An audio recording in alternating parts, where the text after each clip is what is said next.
So, Rebel, what are you thinking, having listening to Julia? Because I think that's all part of you've had a very different experience of building a community and been doing it for a long time.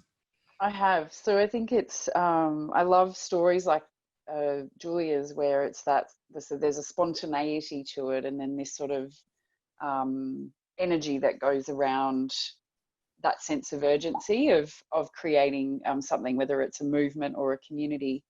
And I think what I've been really focused on in community development over nearly 20 years in a geographically isolated, or from a geographically isolated community is to ask the question, like, what is community and what are people's expectations of a community?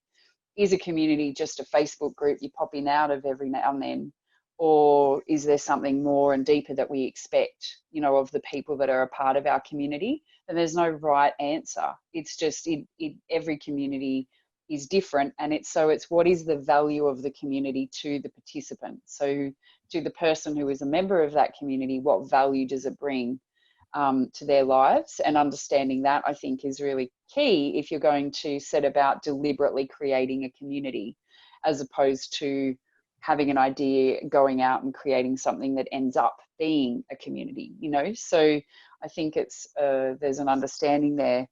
And I guess I'm also interested in that online, offline discussion.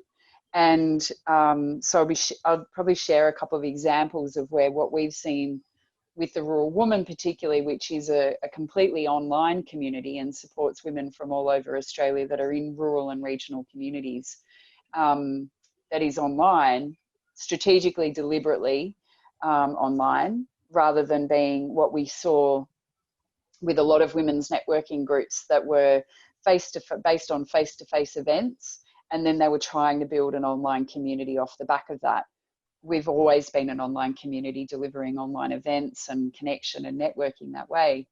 But what we see is then as they experience this sense of connection and community and experience women supporting them, their offline reality starts to shift as well.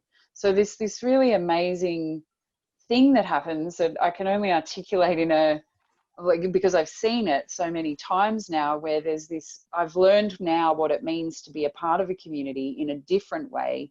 And now I start to find people in my own actual community that I never knew were there, but that have been there the whole time. But because I was holding myself apart from that, or I didn't know what it was I was looking for, but now I've experienced it, now I can find it in a local community. Mm. So when you're talking about people in isolation, that's been an incredibly powerful outcome. But the question is, how do you deliberately engineer that?